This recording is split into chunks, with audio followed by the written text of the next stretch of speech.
Bonjour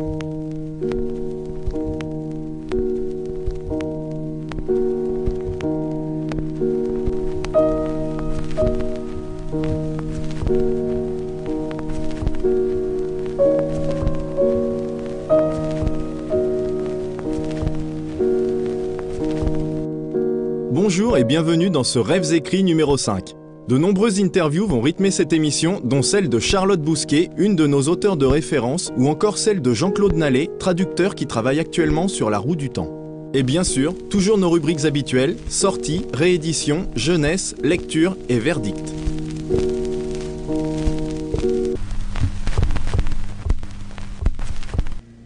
Quand l'horloge de la ville sonne 2 heures, le maire s'avance sur le podium et entame son discours. C'est le même chaque année. Il rappelle l'histoire de Panem, le pays qui s'est relevé des cendres de ce que l'on appelait autrefois l'Amérique du Nord. Il énumère les catastrophes naturelles, sécheresses, ouragans, incendies, la montée des océans qui a englouti une si grande partie des terres, la guerre impitoyable pour les maigres ressources restantes. Voilà d'où vient Panem, un capitole rayonnant bordé de 13 districts qui a apporté paix et prospérité à ses citoyens. Puis sont venus les jours obscurs, le soulèvement des districts contre le Capitole. 12 ont été vaincus, le 13e a été éliminé. Le traité de la trahison nous a accordé de nouvelles lois pour garantir la paix. Et pour rappeler chaque année que les jours obscurs ne devaient pas se reproduire, il nous a donné les Hunger Games. Les règles des Hunger Games sont simples. Pour les punir du soulèvement, chacun des 12 districts est tenu de fournir un garçon et une fille appelés tribus. Les 24 tribus sont lâchés dans une immense arène naturelle pouvant contenir n'importe quel décor du désert suffocant à la toundra glaciale. Ils s'affrontent alors jusqu'à la mort durant plusieurs semaines. Le dernier survivant est déclaré vainqueur.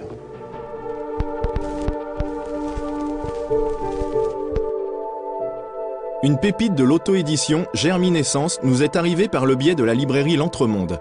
Mathieu Gibb fera parler de lui. Ce recueil n'est que le début.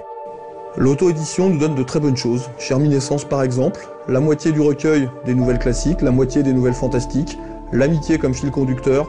Moi je conseille ça très fort. Un petit recueil de nouvelles fantastico-contemporaines signé Thomas Géa nous arrive aux éditions Critiques.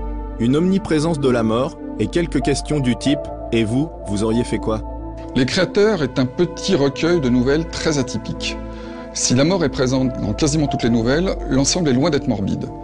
Les nouvelles sont parfois déconcertantes, souvent étonnantes, inattendues, et chacun y trouvera certainement son compte, même si l'ensemble peut paraître un peu bancal. À découvrir. Harlequin se lance dans le fantastique avec sa collection d'Arkis, ciblée jeunes adultes. Dans Envoûtement, de Caroline Schulz, on suit les aventures d'Emma et Brendan, 2 lycéens intimement liés par une vieille malédiction. Les éditions Harlequin sont connues pour leur parution romantique. Ils se lancent sur un nouveau segment pour parler de fantastique. Et le fait même que ces éditions s'intéressent au fantastique, c'est plutôt bon signe. Alors évidemment, ça reste de la paranormal romance et ça vise un public plutôt féminin, mais en attendant, c'est pas mal du tout. Avec Women in Chain, un recueil de nouvelles paru chez ActuSF, Thomas Day nous parle des violences faites aux femmes de manière sobre et crue. Alors que la violence faite aux femmes reste un sujet d'actualité, Thomas Day nous en parle de manière extrêmement violente puisqu'on est cette fois-ci du côté des bourreaux et on vous prévient, ça finit toujours mal. Quel est le point commun entre un démon qui poursuit Satan en justice, un vampire babysitter et un pensionnat d'apprentis assassins? Réponse, le recueil de nouvelles signé Antelme Oshkorn. Un livre très barock'n'roll pour fêter l'arrivée de Midgard dans le monde de l'édition. Barock'n'roll, c'est une plongée dans l'univers du rock et de la fantasy, et les nouvelles, tantôt humoristiques et tantôt tristes, sont très agréables à lire. La franchise Star Wars fourmille de produits dérivés. Pour les fans, Pocket publie 2 romans, La Menace Fantôme et Le Crépuscule Jedi. Alors, j'espère qu'à Star Wars The Old Republic, le MMORPG, vous êtes déjà level 50 et grade 60 en PVP, comme moi. Et si vous voulez flamber sur un serveur roleplay, vous pouvez lire ces 2 romans et vous apprendrez plein de choses inédites sur l'univers, enfin plein de choses que vous ne connaissez pas sûrement. Les éditions ActuSF nous offrent ici une petite merveille avec Comme un automate d'aimant reprogrammé à la mi-temps, de Laurent Kessy. Ce recueil de nouvelles de SF, bénéficiant chacune d'une note introductive, est une véritable invitation à découvrir l'univers de cet auteur talentueux et novateur. Digne héritier de Philippe Cadic, Laurent Kessy nous livre un recueil de nouvelles extraordinaires avec, comme un automate dément, reprogrammé à la mi-temps. Des personnages riches, des situations étonnantes, une documentation énorme qui va de Pac-Man à la sonde voyageur, tout un univers où les personnages évoluent à la recherche du sens de leur vie.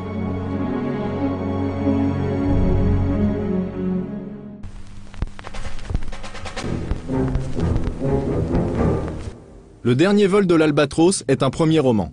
De l'ASF chez Dédicace et un auteur prometteur que nous avons pu rencontrer au Salon du Livre de Paris. Bonjour, je me présente, je suis Marc Feuermann. Je me considère comme vraiment jeune auteur, malgré mon âge, puisque je viens de publier mon premier livre, qui est sorti il y a moins d'1 an. À la base, donc, je suis scientifique, chercheur en biologie. Je m'intéresse à toutes les sciences et en particulier à l'astronomie. Et à force d'étudier ces planètes, leurs petites lunes, je me suis dit, tiens, si j'imaginais comment des hommes pouvaient évoluer sur ces petits mondes. Et c'est comme ça qu'est partie cette histoire. Et c'est à partir de ça, après l'imagination, j'ai commencé à écrire et puis ça aboutit à mon premier livre. L'idée de publier chez Dédicace, pour moi, c'était pas une idée au départ, c'est vraiment par hasard. Moi, j'écris des petites nouvelles depuis une dizaine d'années. J'ai fini par écrire un roman, et puis je me suis dit, en fait, je l'écris pas pour publier. L'idée, c'était pas le publier, j'écris pour le plaisir d'écrire. Et puis en rangeant un petit peu mon bureau, je suis retombé là-dessus, et puis je me suis dit, est-ce que je vais le jeter à la poubelle? Est-ce que je vais... Voilà, j'ai hésité de le jeter. Je me dis, avant de jeter, pourquoi ne pas tenter une publication?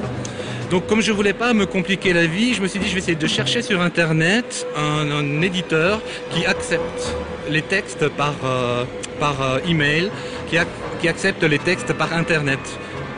Dans mon livre, Le voyage de l'Albatros, je décris un petit peu comment j'imaginais la colonisation des planètes du système solaire et des lunes des planètes de ces planètes.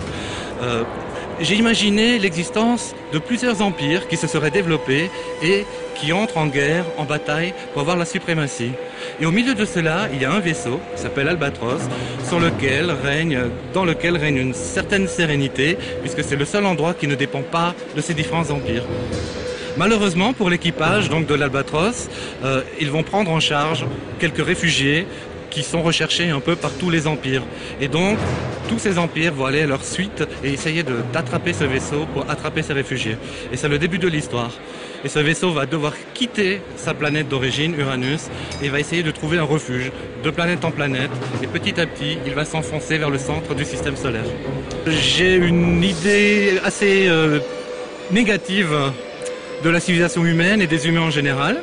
Et donc c'est vrai que j'ai voulu mettre justement dans mon histoire ce côté, je dirais, négatif. Pour moi, l'humain est foncièrement mauvais. Et sans l'éducation, l'humain reste mauvais.